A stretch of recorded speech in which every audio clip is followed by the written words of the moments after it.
وَيَوْمَ يُحْشَرُ أَعْدَاءُ اللَّهِ إِلَى النَّارِ فَهُمْ يُوزَعُونَ حَتَّى إِذَا مَا جَاءُوهَا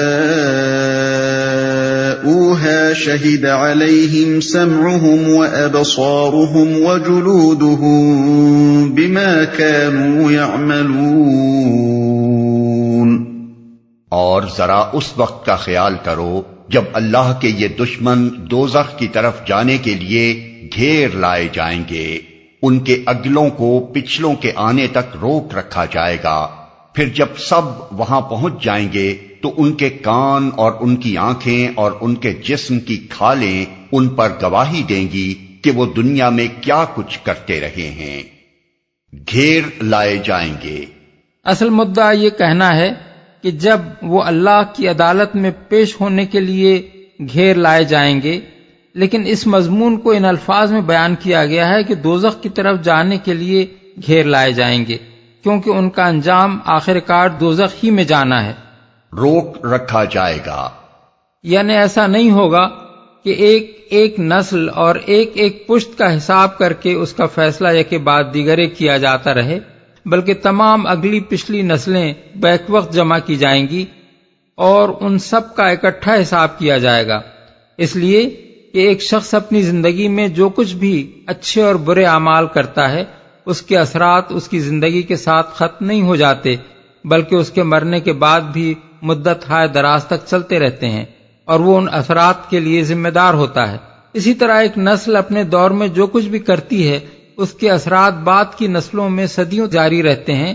اور اپنے اس ورثے کے لیے وہ ذمہ دار ہوتی ہے۔ محاسبے اور انصاف کے لیے ان سارے ہی آثار و نتائج کا جائزہ لینا اور ان کی شہادتیں فراہم کرنا ناگزیر ہے۔ اسی وجہ سے قیامت کے روز نسل پر نسل آتی جائے گی اور ٹھہرائی جاتی رہے گی۔ عدالت کا کام اس وقت شروع ہوگا جب اگلے پچھلے سب جمع ہو جائیں گے۔ دنیا میں کیا کچھ کرتے رہے ہیں۔ احادیث میں اس کی تشریح یہ آئی ہے کہ جب کوئی ہیکڑ مجرم اپنے جرائم کا انکار ہی کرتا چلا جائے گا اور تمام شہادتوں کو بھی جھٹلانے پر تل جائے گا تو پھر اللہ تعالیٰ کے حکم سے اس کے جسم کے اعضاء ایک ایک کر کے شہادت دیں گے کہ اس نے ان سے کیا کیا کام لیے تھے۔ یہ مضمون حضرت انس، حضرت ابو موسیٰ اشعری، حضرت ابو سعید خدری اور حضرت ابن عباس نے نبی صلی اللہ علیہ وسلم سے روایت کیا ہے، اور مسلم، نسائی، ابن جریر، ابن ابی حاتم، بزار وغیرہ محدثین نے ان روایات کو نقل کیا ہے۔ یہ آیت منجملہ ان بہت سی آیات کے ہے جن سے یہ ثابت ہوتا ہے کہ عالم آخرت محض ایک روحانی عالم نہیں ہوگا، بلکہ انسان وہاں دوبارہ اسی طرح جسم و روح کے ساتھ زندہ کیے جائیں گے جس طرح وہ اب اس دنیا میں ہیں۔ یہی نہیں، ان کو جسم بھی وہی دیا جائے گا جس میں اب وہ رہتے ہیں، وہی تمام اجزاء اور جواہر یعنی ایٹمز جن سے ان کے بدن اس دنیا میں مرکب تھے قیامت کے روز جمع کر دیے جائیں گے، اور وہ اپنے انہی سابق جسموں کے ساتھ اٹھائے جائیں گے جن کے اندر رہ کر وہ دنیا میں کام کر چکے تھے۔ ظاہر ہے کہ انسان کے اعضاء وہاں اسی صورت میں تو گواہی دے سکتے ہیں جبکہ وہ وہی اعضاء ہوں جن سے اس نے اپنی پہلی زندگی میں کسی جرم کا ارتکاب کیا تھا۔ اس مضمون پر قرآن مجید کی حسب ذیل آیات بھی دلیل قاطع ہیں۔ بنی اسرائیل آیات 49 تا 51، 98، المومنون آیات 35 تا 38 اور 82 83، النور آیت 24، السجدہ آیت 10، یاسین آیات 65، 78، 79، الصافات آیات 16 تا 18، الواقعہ آیات 47 تا 50، النازعات آیات 10 تا 14۔ وَقَالُوا لِجُلُودِهِمْ لِمَ شَهِدتُّمْ عَلَيْنَا قَالُوا أَنطَقَنَا اللَّهُ الَّذِي أَنطَقَ كُلَّ شَيْءٍ وَهُوَ خَلَقَكُمْ أَوَّلَ مَرَّةٍ وَإِلَيْهِ تُرْجَعُونَ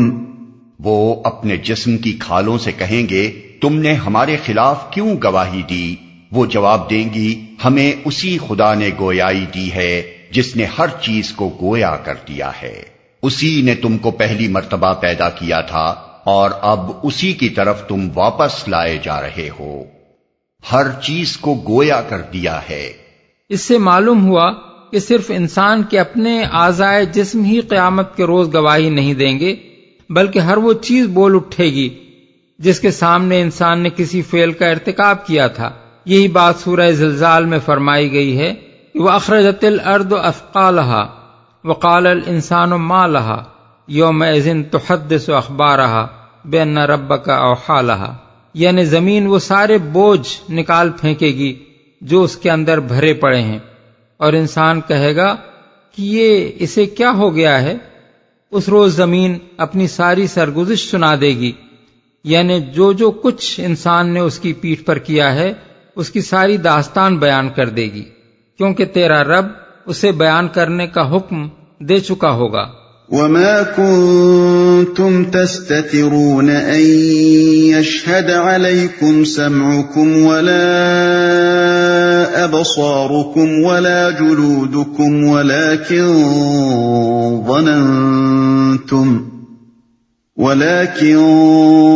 ظَنَنْتُمْ أَنَّ اللَّهَ لَا يَعْلَمُ كَثِيرًا مِّمَّا تَعْمَلُونَ وَذَلِكُمْ ظَنُّكُمُ الَّذِي ظَنَنْتُمْ بِرَبِّكُمْ أَرْدَاكُمْ فَأَصْبَحْتُمْ مِنَ الْخَاسِرِينَ۔ تم دنیا میں جرائم کرتے وقت جب چھپتے تھے تو تمہیں یہ خیال نہ تھا کہ کبھی تمہارے اپنے کان اور تمہاری آنکھیں اور تمہارے جسم کی کھالیں تم پر گواہی دیں گی، بلکہ تم نے تو یہ سمجھا تھا کہ تمہارے بہت سے اعمال کی اللہ کو بھی خبر نہیں ہے۔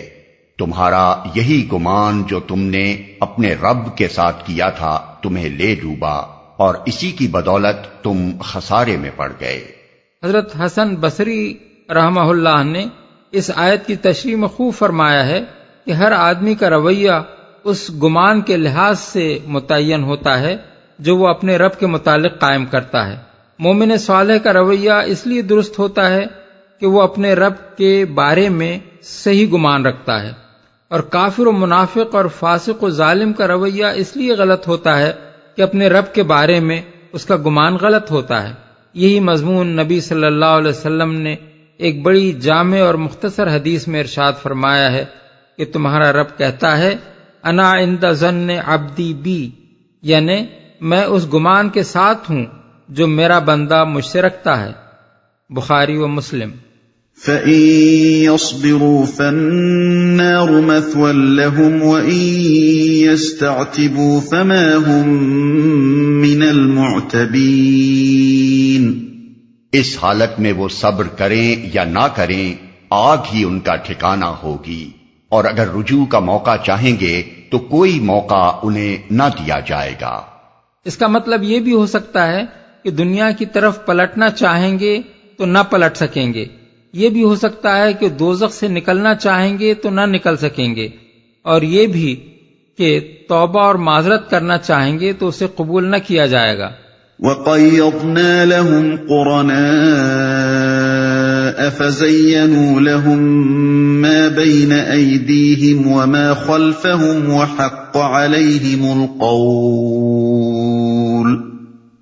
وَحَقَّ عَلَيْهِمُ الْقَوْلُ فِي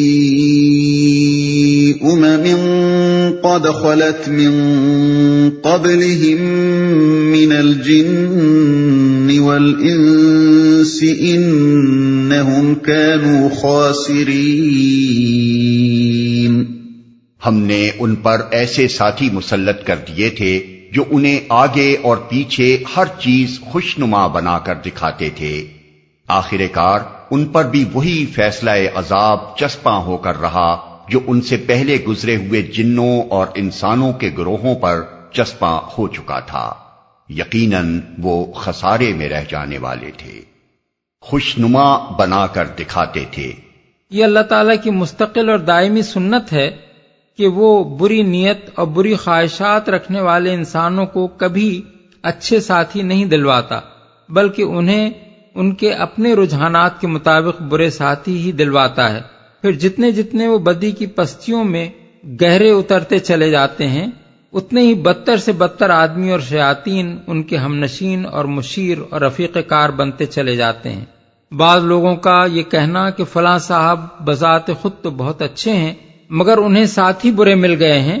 حقیقت کے بالکل خلاف ہے۔ قانون فطرت یہ ہے کہ ہر شخص کو ویسے ہی دوست ملتے ہیں جیسا وہ خود ہوتا ہے۔ ایک نیک آدمی کے ساتھ اگر برے لوگ لگ بھی جائیں تو وہ اس کے ساتھ زیادہ دیر تک لگے نہیں رہ سکتے، اور اسی طرح ایک بدنیت اور بدکردار آدمی کے ساتھ نیک اور شریف انسانوں کی رفاقت اتفاقاً واقع ہو بھی جائے تو وہ زیادہ دیر تک نہیں نبھ سکتی۔ بد آدمی فطرتاً بدوں ہی کو اپنی طرف کھینچتا ہے اور بد ہی اس کی طرف کھینچتے ہیں، جس طرح غلاظت مکھیوں کو کھینچتی ہے اور مکھیاں غلاظت کی طرف کھینچتی ہیں۔ اور یہ جو ارشاد فرمایا کہ وہ آگے اور پیچھے ہر چیز ان کو خوشنما بنا کر دکھاتے تھے، اس کا مطلب یہ ہے کہ وہ ان کو یقین دلاتے تھے کہ آپ کا ماضی بھی بڑا شاندار تھا اور مستقبل بھی نہایت درخشاں ہے۔ وہ ایسی اینک ان کی آنکھوں پر چڑھاتے تھے کہ ہر طرف ان کو ہرا ہی ہرا نظر آتا تھا۔ وہ ان سے کہتے تھے کہ آپ پر تنقید کرنے والے احمق ہیں، آپ کوئی نرالا کام تھوڑی کر رہے ہیں، دنیا میں ترقی کرنے والے وہی کچھ کرتے رہے ہیں جو آپ کر رہے ہیں، اور آگے اول تو کوئی آخرت ہے ہی نہیں جس میں آپ کو اپنے اعمال کی جواب دہی کرنی پڑے، لیکن اگر وہ پیش آ ہی گئی جیسا کہ چند نادان دعویٰ کرتے ہیں، تو جو خدا آپ کو یہاں نعمتوں سے نواز رہا ہے وہ وہاں بھی آپ پر انعام و اکرام کی بارش کرے گا۔ دوزخ آپ کے لیے نہیں بلکہ ان لوگوں کے لیے بنی ہے جنہیں یہاں خدا نے اپنی نعمتوں سے محروم کر رکھا ہے۔